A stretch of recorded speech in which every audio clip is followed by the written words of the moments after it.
Well, here we are again. It's Sunday, September 14th of 2025, and I'm Jay Essen, and we are continuing the game we played last week, which is Robin and Orchid. Had a bit of a scare. When I tried to load this, I clicked on the wrong website. I've tried to play through the iPlayIF backup of this game, which did not have my save files, so it tried to say that I needed to start from the beginning. But then I realized it's on Ryan's website, so rcveter.net has the correct version that I've been playing. Let's go ahead and load that. So here we are again. We are in the main floor stairway. This room forms a sort of nook off the fellowship hall to the south. A wide flight of stairs leads down to the basement. There are doors to the north, northeast, and southeast. According to the plaques on them, they open onto the pastor's office, the men's restroom, and the ladies' restroom, respectively. A vast framed poster is hanging on the wall in between the restroom doors, and in the middle of the room, directly facing the poster, is a wooden bench. When last we had been playing, we saw a spectral figure descend through the actual the room, like the main church room, towards where the pulpit is located, and we tried to follow it through a secret passage, and just sort of wound up going through a loop that didn't lead us. We didn't ever encounter a figure. Let's look. We have our stack of photos, Casey's notes, a Polaroid camera. If we type help, Ryan Veter and Emily Bogheim began work on Robin and Orchid in July of 2012. Their original intention was to enter it into the 2012 Interactive Fiction Competition. Then their intention was to enter it in the 2013 Spring Thing. If you're reading this, that means they have successfully entered it in the 2013 Interactive Fiction Competition. An adaptive walkthrough has been built into the game. You can enter the command walkthrough to get some directions and you're stuck. Something might also happen if you try hint. That's right. The help text is just a repeat of the about text, which we have already read. So let's just try hint to see where we left off. The cat trots up the stairs and purrs at you. Okay. Here's the cat. It's almost completely white, except for a small black spot on the end of its tail. When it sees you looking at it, it narrows its pale blue eyes at you. The cat bounds downstairs. So let's go back down. You're still on the other side of the room when the cat scampers off to the south. Runs off to the west before we can get near it. Cat scampers off to the north. Goes north again. Wanders off to the west. So here is the storage west room. A room we got access to during our wanderings by flipping the power back on to the basement to be able to see, and now we never really explored it, so the cat has brought us back here. So, Storage West. You can see a cat, a shepherd's crook, a manger empty, a huge stack of plastic chairs, a tin of half-used crayons, a pile of tiny hempen robes, several big cloth signs, a tricycle, an unopened pack of marshmallows, an exercise ball, some paper streamer chains, and a door leading out to the hall here. The cat bats a paw at the end of the crook, then jumps back. Let's take a look at that crook. A wooden pole with a large hook at one end. Presumably this is for the Christmas play. Judging by its size, the shepherds are played by children. You're still on the other side of the room when the cat scampers off to the east. Let's take the crook and head to the east. Let's go into the east storage room. Storage east. This place is a mess.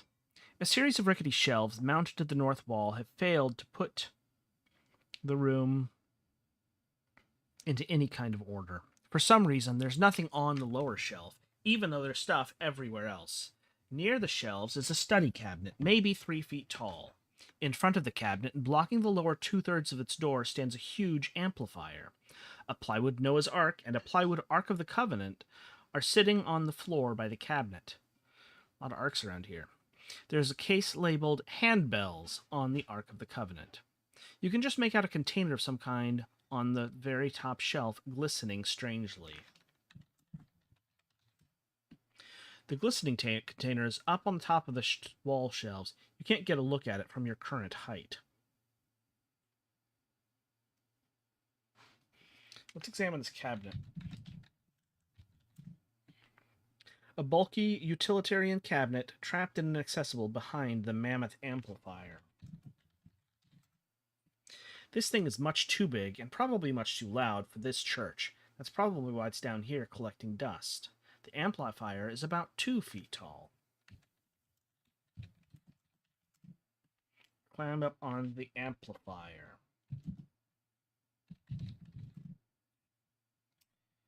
Still can't get a good look on it. Stand on cabinet. Still can't... Oh, okay. Take amp. You can barely budge the amp, much less carry it around. Tricky. Okay.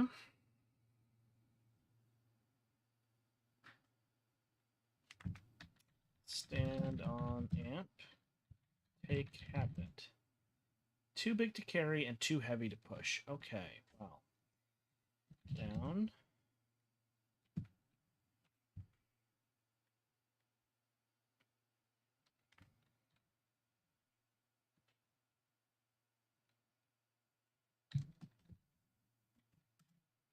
Okay, if I examine the Ark, which do you mean? The plywood Noah's Ark or the plywood Ark of the Covenant? Look at the Ark of the Covenant. This wooden box has been spray-painted gold and detailed with glitter markers in an attempt to convey that this is an object of great value. It's 2 feet tall, 2 feet deep, and maybe 4 feet long. Of the Covenant. Top of the Ark is screwed down tightly. Can we open Noah's Ark? Nope. Examining Noah's Ark, the whole thing is made out of plywood, but smaller planks of wood have been painted on the sides to give the vague impression of a giant rectangular seafaring vessel. It's 2 feet tall, 2 feet deep, and maybe 4 feet long. We're getting a lot of dimensionality in this room, which makes me think I need to stack things. Can we put Noah's Ark on cabinet? First, taking the plywood Noah's Ark. You heft up the plywood Noah's Ark. You put the plywood Noah's Ark on the sturdy cabinet. Stand on Noah's Ark. The plywood Noah's Ark is too tall for you to climb up on top of it safely from your current position. Put Ark of Covenant on amp. It's too awkward to pick up the plywood Ark of the Covenant while the case labeled Handbells is on it. You need to be holding the plywood Ark of the Covenant before you can put it on top of something else. Take handbells. Like handbells? Like a bell choir? Open case. You open the case, revealing numerous handbell-shaped depressions in the velvet lining. No handbells here. You close the case. Put Ark of Covenant on amp. I can't because I'm carrying the handbells. Cool.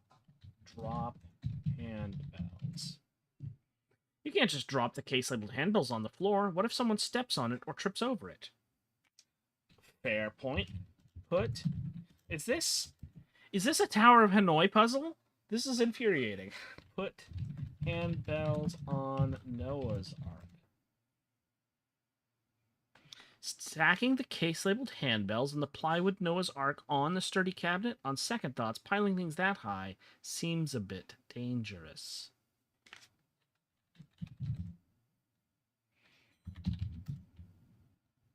Put handbells on lowest shelf. Cool. Lowest shelf utilized. Put the Ark of the Covenant on amp. Success. Climb on amp. Can't do that. Take Ark of Covenant. Climb on amp. Drop Ark. Climb on amp. Take Ark. Okay. All right.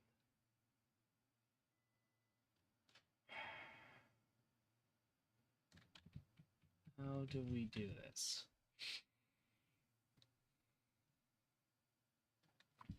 Let's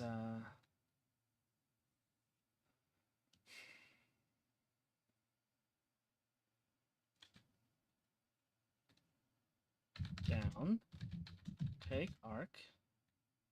Put Ark on Ark. Can't do that. Okay.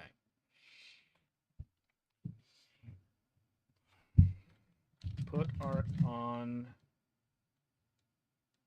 amp. So now we just need something, a footstool or something. So, rickety shelves. Lowest shelf is the case labeled handles.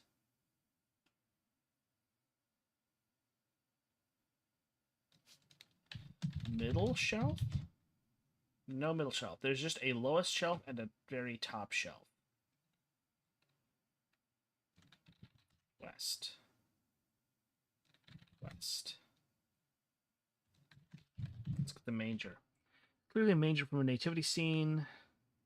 Some wisps of hay are still caught in the corners, but baby Jesus is nowhere to be seen. Chairs. Taller than you are. Looks wobbly.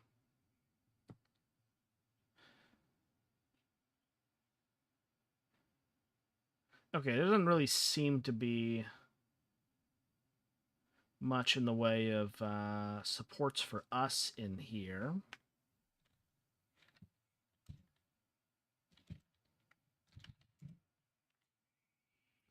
Okay, here's the cat.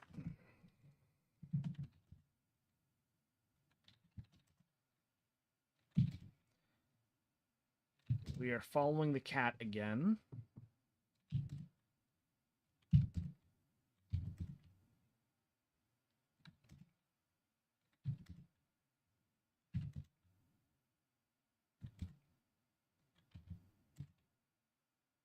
Okay, the cat is taking us up the balcony. This is not someplace we had been before, so let's see. Yeah, the sanctuary. We went to the balcony stairs. There isn't really any room in here for anything except stairs up to the balcony, but that hasn't stopped someone from putting a potted plant in the corner. If you can avoid tripping over the plant, an archway to the west leads back out to into the sanctuary. The cat scampers up the stairs, so we went up to the balcony. Standing here, you have a good view of the altar and most of the sanctuary. A low wall with a railing along the top prevents accidents, though it probably also obscures the view for anyone sitting on the balcony pews. A projector is mounted at one end of the pews, pointing down toward the front of the sanctuary. On the ceiling behind the pews, you can see the square outline of what must be a trapdoor of some kind, and a narrow staircase leads back down to the sanctuary. A tangled heap of bars and cables is lying near the edge of the balcony. The cat springs onto the pile of bars and things, and from there up onto the railing of the balcony, but, probably wisely, immediately jumps back down again. Let's examine these bars. It's hard to tell what this stuff is for with it all tumbled into a heap like that. There are some metal bars and some pulleys and things, and a lot of tangled cables connecting these together. The cat bounds downstairs.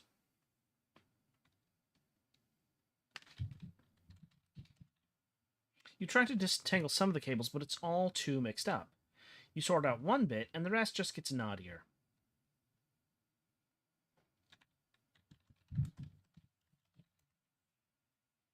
All those bars and cables turned into a pile don't really make a good place to stand.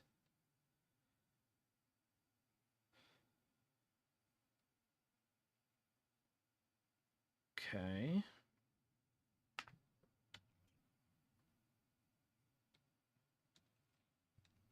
Let's see. Examine the railing. A low wall runs along the edge of the balcony with a thick wooden railing set on top of it. It's hard to tell if the railing is just meant to be decorative or if it was added as an afterthought to make the wall a bit higher.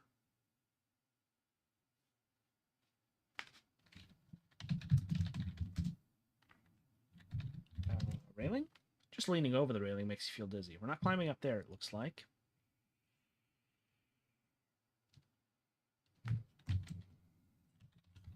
You can see the altar from here. A few steps up from the pews to the south are the preacher's pulpit, the altar, and the American Christian flags. Behind them to the north is a tiny doorway. You know, we haven't looked up anything in the notebook yet today. Let's look up altar in notebook. Many church enthusiasts use the word altar to refer not only to the little table with the candles, but also to the raised area at the front of the sanctuary where the little table with the candles is located. This practice is completely incorrect and extremely stupid. The raised area is called a raised area, or I guess maybe a stage. I don't know about that. I think you might be reading into things here, buddy. Let's see.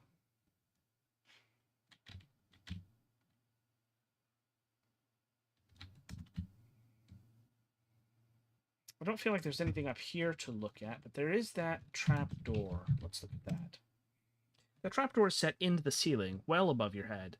The cord to pull it down seems to have got caught on the door, and only a small loop is visible on this side. So it's probably too high to reach. Big loop. Much too short to reach it. Okay. Let's try...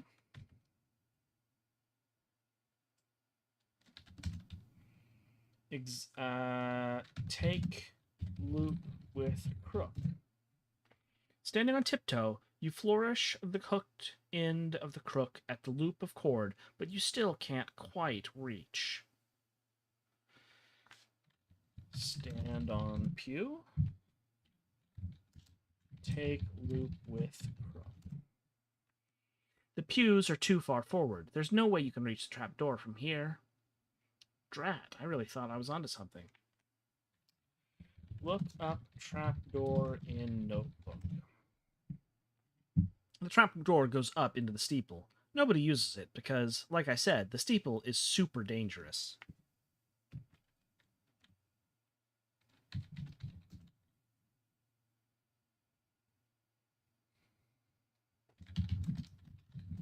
Can we look this up in the notebook?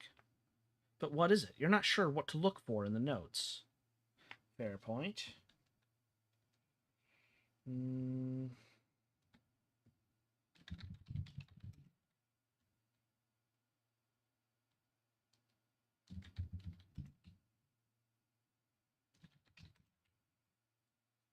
Off the pew. Let's examine the projector. A strong metal cage protects the projector from careless and/or malevolent handling.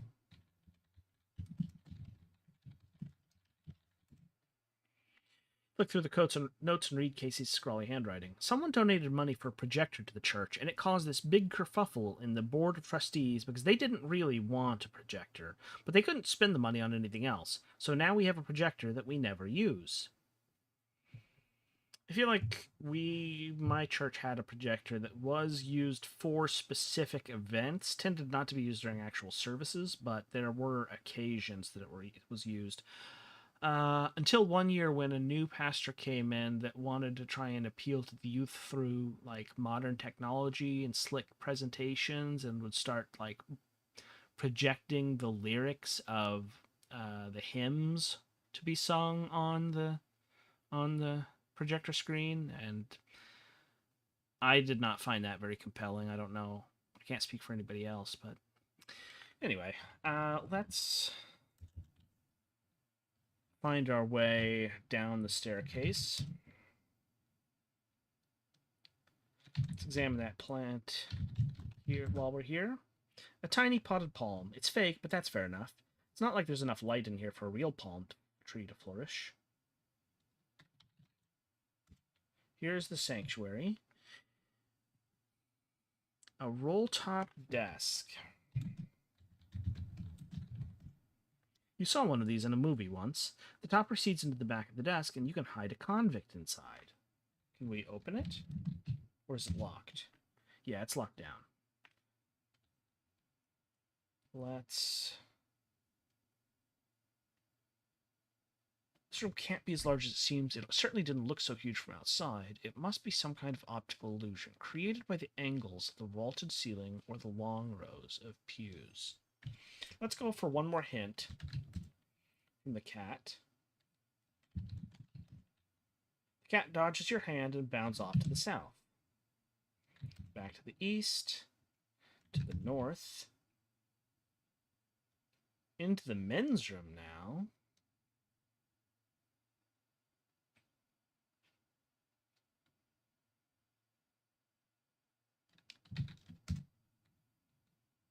No.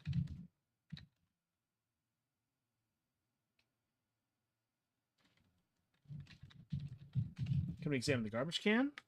Something inside is glowing softly. This tissue was used to wipe up an eerie glowing substance, then thrown in a garbage can. Photograph tissue. Examine photo. Photo of glowing tissue paper. Something about the lighting in the photo makes it hard to tell that the tissue paper was glowing, but the tissue has an unnatural greenish tinge to it. Well, it's better than nothing.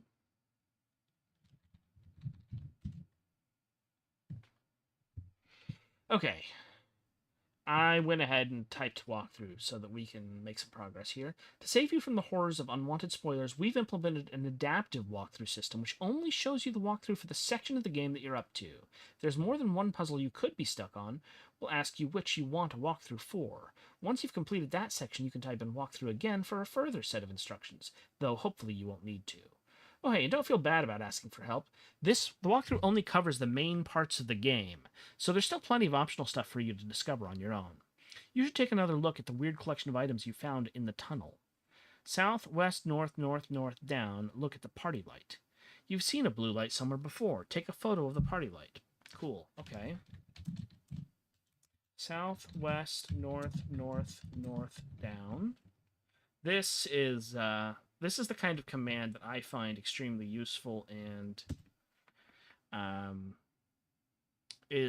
there was a big argument on the forums a few weeks back about what norms and abbreviations the parser should support, and I'm a big fan of using G for again and being able to enter multiple commands with periods.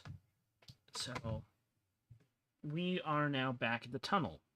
There was a cheap-looking mirror, a party light sphere, and some black cloth are lying in the heap on the floor.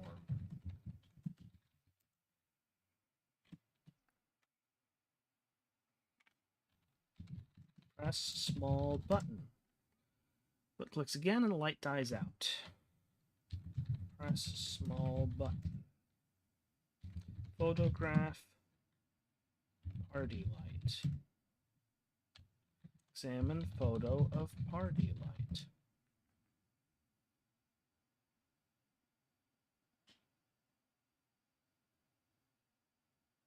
Well, examine small black cloth. Cloth? Some black cloth. Thick, heavy black cloth of some kind. A curtain or something, maybe. Put cloth on party light. No, can't do that.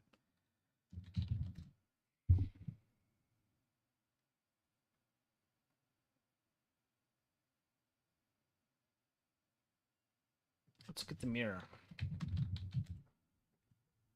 Largest, but the cheap fake wood grain plastic in the glass, is it actually glass, is slightly warped. Judging by the Goodwill price sticker on the frame, its previous owner didn't think much of it either. Photograph mirror. Examine photo of mirror. A warped reflection of you holding the camera up to your face. And a photo of the party light. I feel like normally I would be better situated to solve the puzzles here. If I hadn't allowed so much time to elapse since we last played, it might have been better to play straight through, though my voice was hurting at the end of the last session. And B, I've spent a lot of today struggling to reinstall a broken toilet, so I've perhaps overtapped some of my energy reserves. Let's go walk through again. There are a few things you could be investigating at this point, but let's focus on the glistening container that I was struggling with in the storage. Your aim here is to get up close enough to the glistening container to take a look at it. You'll need to go down to the eastern storage room, so from here we just go south, southeast. Take the plywood Ark of the Covenant, put the plywood Ark of the Covenant on the floor.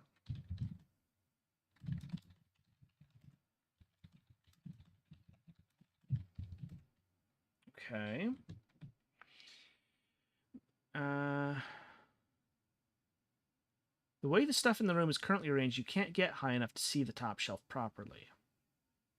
Put Noah's Ark on Ark of Covenant. Climb amp. Climb cabinet. Climb Noah's Ark. Examine container. It looks a lot like a paint can, but trails of viscous grayish goop are running down the sides. What printing you can see on the label is in the avoid contact with eyes, harmful if swallowed vein. Photograph container. You snap a picture of the can of goo. The camera whirs and vibrates and eventually spits out a print of the photo. Examine photo of container. Trails of glistening grayish goop run down the sides of the can and dribble onto the shelf beneath it. What else was it saying? You still can't reach the container, and you won't be able to, but you can get a good look at it now. Okay. So now we have seen a fair bit of the puzzling stuff we've encountered. Let's go down. Let's go west, north,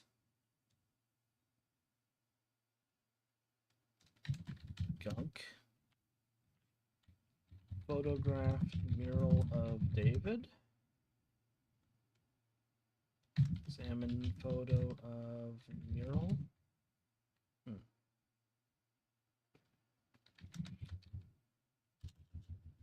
Photograph gunk. Examine photo of gunk.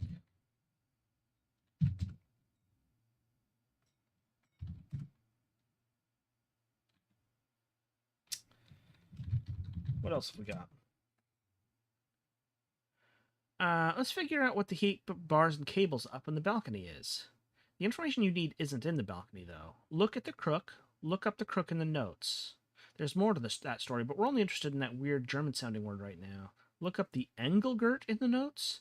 It's not in the storeroom, but you've seen something like that before. Look at the heap of bars and cables. Take a photo of the heap. Okay, so examine crook, right? We saw the crook before, a wooden pole with a large hook at one end. Presumably this is for the Christmas play. Judging by its size, the shepherds are played by children. Look up crook in notebook. What have you got to say, Casey? Okay. Just as she's about to land, Orchid's robe gets caught on one of the shepherd's crooks, and the Engelgurt suffers a critical failure, and Orchid falls to the floor and, according to some witnesses, almost dies. The whole service gets shut down so that Orchid can go to the emergency room, although I think all that happened was she sprained her ankle. Of course, Orchid is in huge trouble with Marcy Kempelfers and with the church in general, but what does being in trouble with the church even mean? It's not like they can expel you. We're Methodists. They didn't even get rid of Engelgurt. They didn't even get rid of the Engelgurt. It's still in the storage room. And anyway, Orchid wasn't sorry at all. She kept saying, at least it was new, at least it was exciting, because that's how she operates. That's it. This is entry 4 of 4. What? I feel like we've missed some entries. Look up entry 1 in notebook. Huh.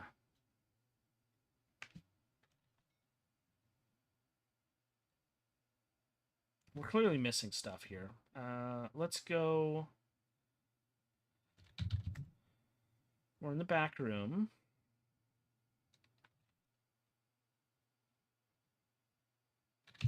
Back south to the altar. South again to the sanctuary. East to the balcony stairs. Up to the balcony.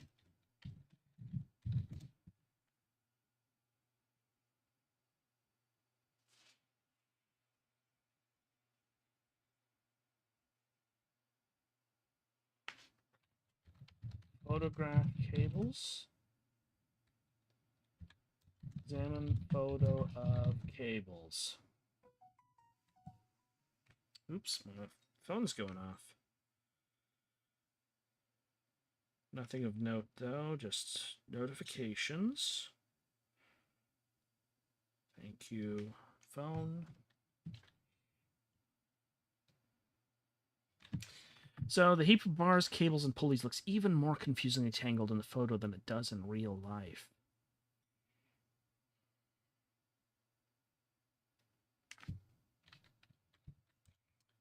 Let's see what else we're up to.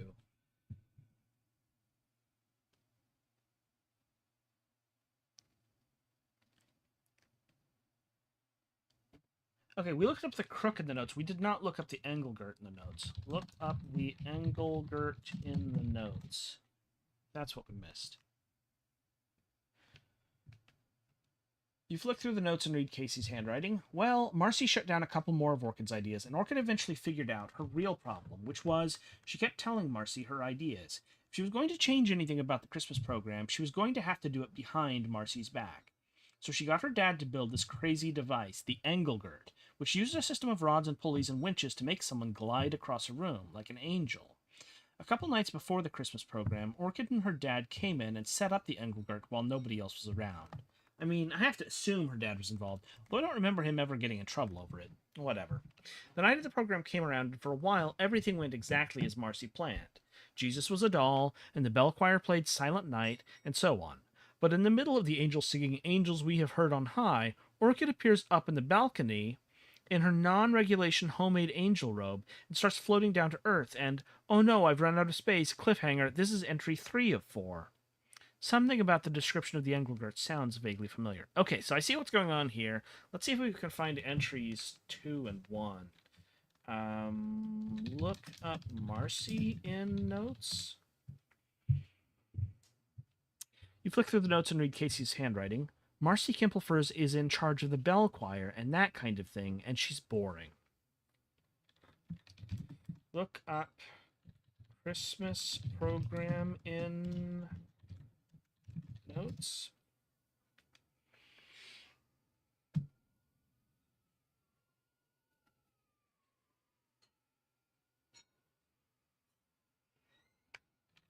Have we actually just looked up Orchid? I feel like we did the first time around. Oh, Orchid notes. Look up Orchid in notes. Yeah, he hates Aiden. That was the gist of this exchange.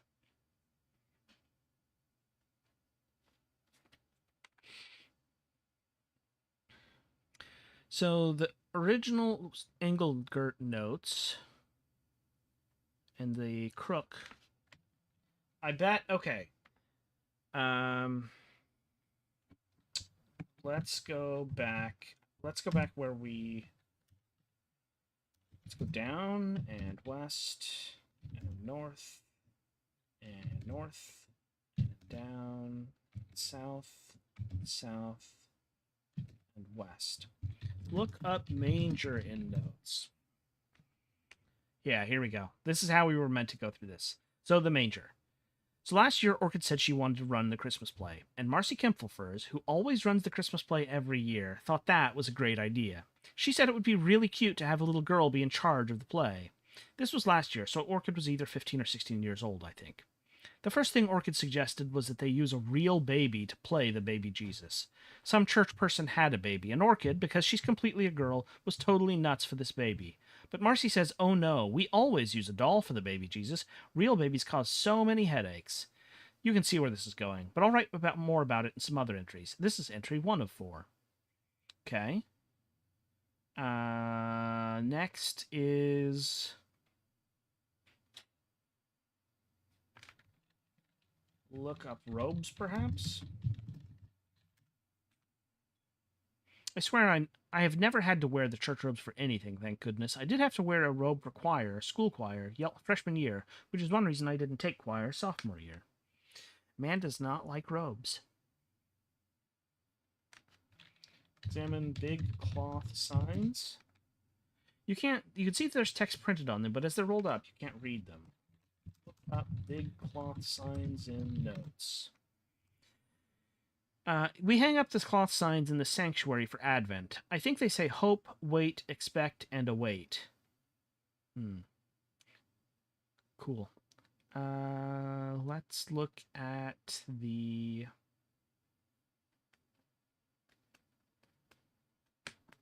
tricycle. I can type, perhaps.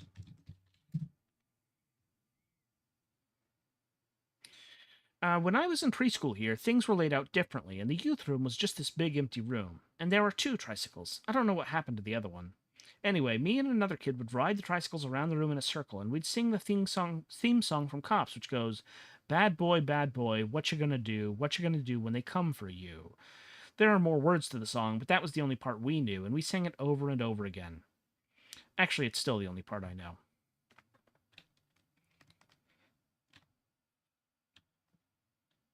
Okay, that did not tie in. Examine marshmallows. The best before date is smudge, but judging by the layer of dust in the packet, you suspect they're well past it by now. So they might be in the notes?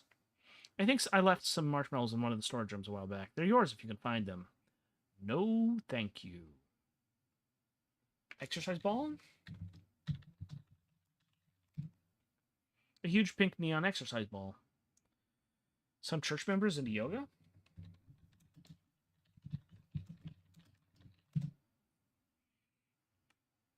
When I was a little kid, that exercise ball was a serious object. Shoving that thing around could have some pretty drastic effects on the world around me. Like, I could have knocked over some things I could never have knocked over on my own. But now I'm a teen and I'm way taller than that exercise ball, and it's about as inconsequential to me as any other object. I have no idea what I'm going to think about exercise balls when I'm an actual adult.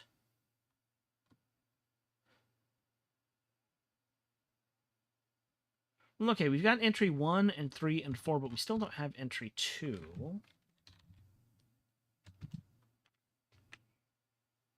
Stack of chairs.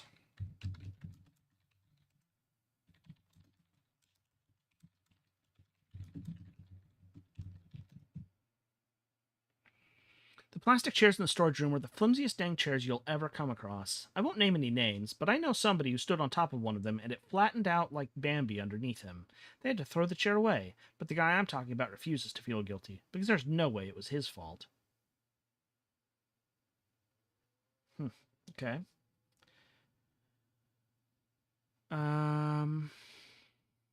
We looked at the chairs. We did not look at the crayons. Some of the crayons are half used. Some of them are like 3/4 used, or even 4/5 used. The rest are broken.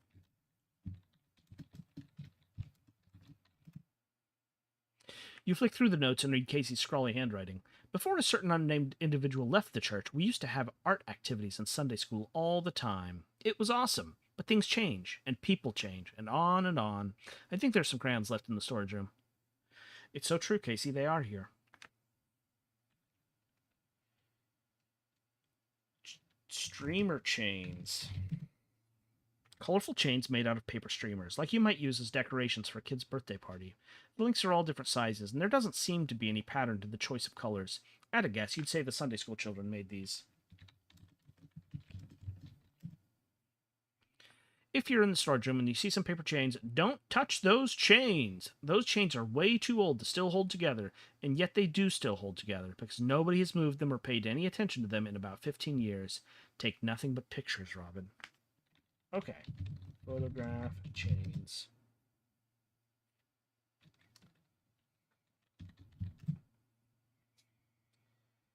Well, that's pretty much everything in here. Did we actually look at the manger? I don't think we did. Clearly a manger from the nativity scene. We did when we were trying to figure out this area. Let's look up container in notes. Didn't say anything about the can of goo. Look up handbells in notes. Here's the deal with the handbells. Marcy Kimfelfers is in charge of the bell choir. She has a very strict handbell protocol. The handbells are church property, and she says so frequently as people try to goof off in bell choir practice. But Patrick, the youth leader, is not so uptight, and for this youth service he thought we should do a bell choir number without any oversight by or permission from Marcy Kimplefers. He decided we should play Seek Ye First, because he could only force an octave's worth of kids to volunteer, and he thought it was an easy song. And it is an easy song, but we were poorly motivated. So the youth service rolls around, and the extremely unofficial youth bell choir has yet to master our song. But we're listed in the program. We have to go out and perform. And when we perform this song, we are going to butcher it. Then, right before the service starts, Marcy Kimplefers shows up to have words with Patrick, the youth leader. The effects of these words were, first of all, we were definitely not going to be performing a non-Kimplefers supervised handbell piece, ever. And secondly, now Marcy takes the handbells home with her whenever they aren't being used at church. I don't know why she doesn't take the case, too. Great question, Marcy. Why don't you take the case? You should take the case, Marcy, and then it wouldn't be here causing us problems. Look up Noah's Ark in notes.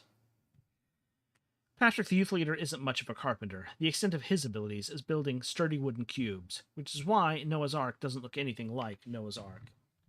Look up Ark of Covenant in notes. When we put together the Ark of the Covenant for that play, we were all excited about opening it up and pretending that our faces were melting off. It was hilarious. Patrick, the youth leader, told us to stop because it was sacrilegious, but we didn't stop, so he screwed the lid shut. So the part of the play where they put the Ten Commandments inside the Ark had to be cut, but every other part of that play ended up getting butchered just as much. So, look up Storage East in notes.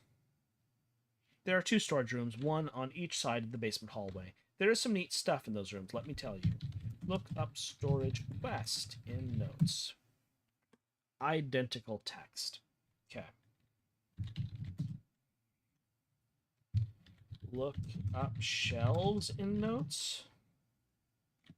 What I heard is that you guys are going to sleep in the nursery, which doesn't make sense because there are couches in the youth. These are the nursery cupboards. No. Look up rickety shelves in notes.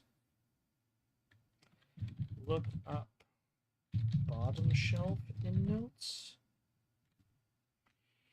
Once, when I was a stupid young thing, I tried to climb up the shelves in the east storage room. Actually, I don't think I can write down exactly what happened. Don't try to climb up those shelves, Robin. Look up top shelf in notes. Nope. Okay. Look up amp in notes. There's an amplifier in the east storage room from back when Minnie used to come here.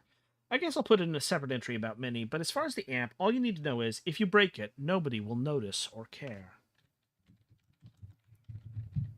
Minnie in notes. Minnie was this hardcore college girl who used to play music here. She had tattoos. Sometimes she played acoustic guitar as accompaniment on Sunday mornings, but she brought her electric guitar to youth group and played Christian rock, and everybody loved her.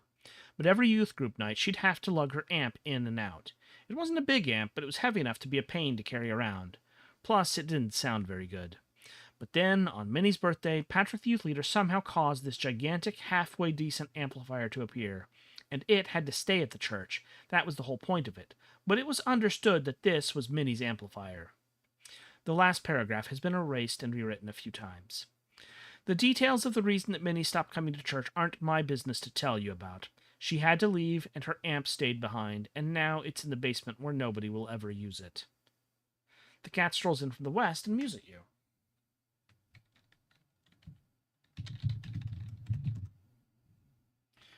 I photographed the cat. The cat watches you for a moment but runs off to the west before you get near it. It goes south. It goes south. It goes east. It goes north. Goes up. Goes south. Goes west. Goes north. Goes east. Goes up. Okay. Let's examine the bars now that we know that this is the thing. The Engelgert. Yep. Examine photo of Engelgert. You still can't figure out exactly how the Engelgert is supposed to work. It's all just too tangled up. But the bars, cables, and pulleys match the description in Casey's notes.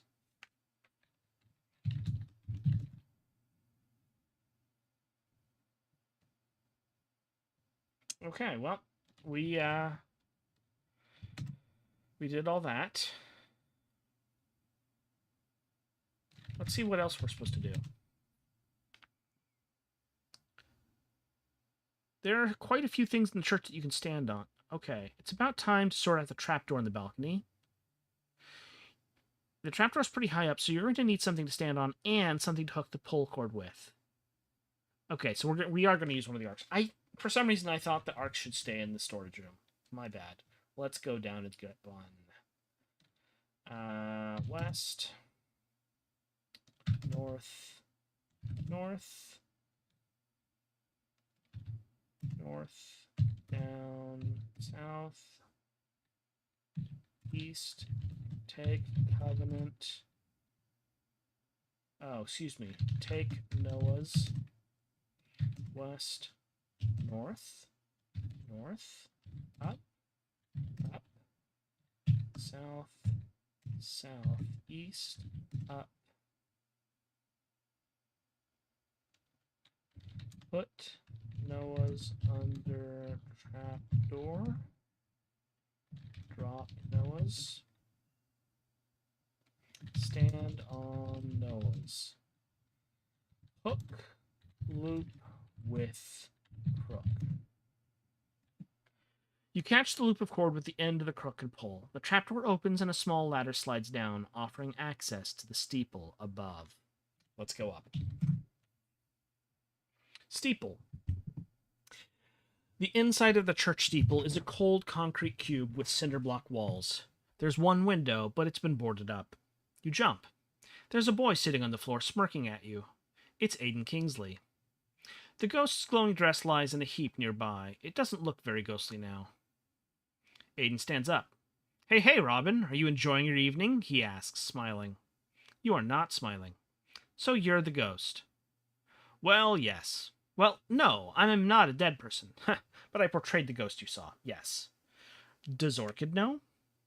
Does Orchid know? Does Orchid know? What a well-chosen detective question.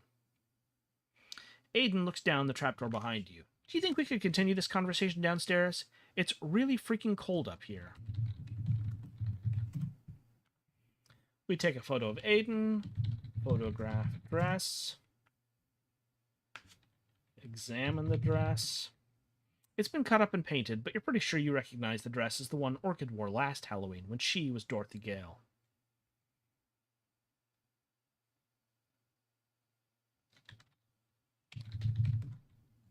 Aiden is an extremely gawky senior, a full head taller than you. He's still carrying his pigtailed wig, and he still has glowing makeup covering most of his face, including his mustache. He carries himself with far too much confidence for how ridiculous he looks.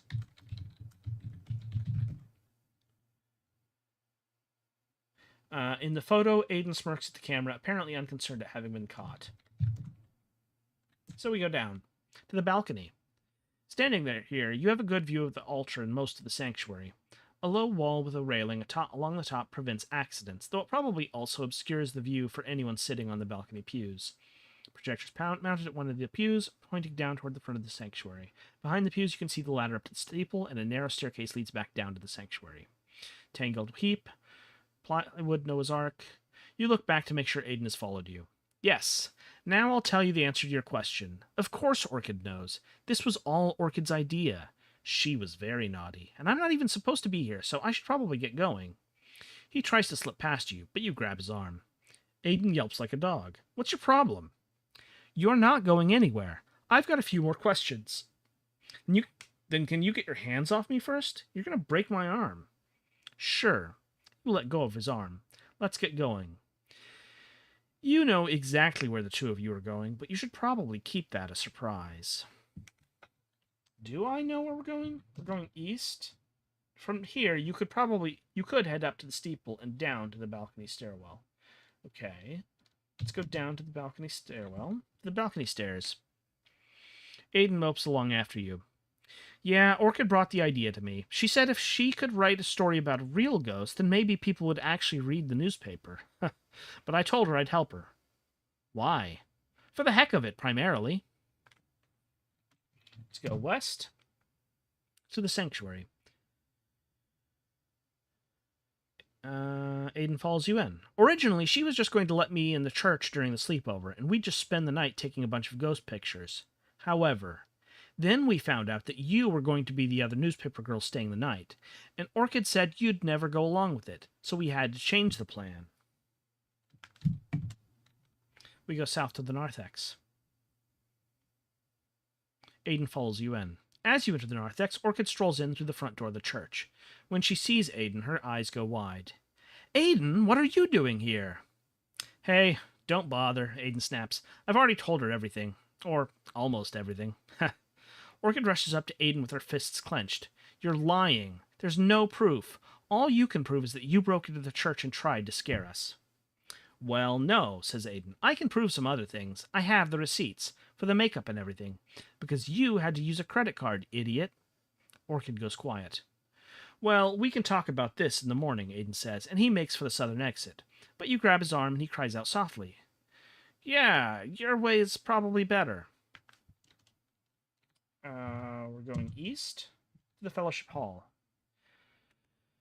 Aiden and Orchid come in after you. Now, where were we? Orchid didn't trust you to help her pull off this hoax. She said you're too much of a straight arrow. Those weren't her exact words. What were your exact words, Orchid? Orchid is looking down at her shoes. Aiden shrugs. She said something really nasty. We go north. The main floor stairway. Orchid and Aiden follow along. But Orchid had this other great idea. She figured if we went a little further with the hoax, we could get you to believe the ghost was real. I wasn't trying to trick you, Orchid pleads. I just wanted it to be authentic. I wanted it to be a great story. Sure, and then the great ghost story would be in the newspaper with the name of the most trustworthy reporter on staff on it, and Orchid's name, too. Aiden chuckles. But looks like that didn't work out. Down to the basement stairway. They come down the stairs after you. Aiden looks past you into the nursery, and you can see something click in his brain. Although, you know, we could still do it. You guys can write the story. I won't say anything. Orchid won't say anything. Everyone will love it. You'll probably be co-editors-in-chief next year. Let's go back upstairs. We'll get some better pictures of the ghost. No thanks, you say. No time to explore now. Sharon needs to know what's been going on. East. To the nursery. You usher Aiden and Orchid in ahead of you. We wake Sharon. Sharon stirs, rubs her eyes, and looks at you, then Orchid, then Aiden. She says something that one does not typically say in a church. What did she say? I won't repeat it. Casey slips back in his chair. You would make a great Christian, he mutters. I'm sure I would. You try not to smile. Hey, did you hear what happened to Orchid? I heard that she's suspended from the next 2 issues of the paper. Casey pouts. I wanted to be the one to tell you. Sorry. Why don't you tell me what happened to Aiden? I'd love to, except I didn't know anything happened to Aiden. I didn't think they could do anything since he's not on the newspaper. Unfortunately for Aiden, in this case, the left and right hands are in close communication. The drama department is putting him on probation for an as yet undetermined period. Casey perks right back up. Robin, that is the best thing I've ever heard. Although the thing about Orchid is pretty great, too. Well, Orchid is getting what she wanted anyway, I think. The Warbler is going to run a story that people will actually read for once, except this one is true. The end. Would you like to restart, restore a saved game, see some suggestion for amusing things to do, quit, or undo the last command? Let's see amusing things to do. Because while I have done a rather haphazard job here in the latter half, I would like to see what we're overlooking here. Have you taken any pictures of Orchid? I think we did, didn't we? Tried hiding. No, we didn't actually try hiding at any point. Learned all about Gwen. I don't remember if we learned about Gwen or not. We might have, though. She might be featured heavily in last episode, if I'm thinking of the right person. Checked out the pastor's office. I don't think we got into the pastor's office successfully. Have we read all 4 entries in the epic Nativity Pageant Saga? We read at least 3 of the entries. Have we tested Casey's favorite napping spot? I don't remember if we did or not. Have we looked up Jesus in the Bible? We definitely did not. Have you read all of Casey's notes? I sincerely doubt it. I doubt it as well. I'm not quite sure how I would know for sure. Actually, I do know how I would know for sure. If you would like to see a truly exhaustive list of the things that make up this game, what I would recommend you do is you should subscribe to Ryan Veter's Patreon account, which can be visited by going to rcveter.net and clicking on his first link on his links here. Here is Ryan Veter's Patreon. You just join. You want to go ahead and join the annotations tier. And if you are on this for long enough, you will eventually get access to a significant backlog of past annotated games. And one thing you might get through this process is access to the annotated source code for this and many other games. I have that source code. I have not looked through it, but now that I have finished this playthrough, I will be reading that this evening for my own entertainment. So thank you so much for joining me. If you'd like to support the channel, I also have a Patreon account. It's at patreon.com/jsnplays. If you'd like to support the channel, I'll be posting additional things here in the future, but for now, I want to thank you for watching, and next time, I believe we will begin playing the Castle Balderstone series, because we are really getting into the spooky season. So, thanks so much for watching.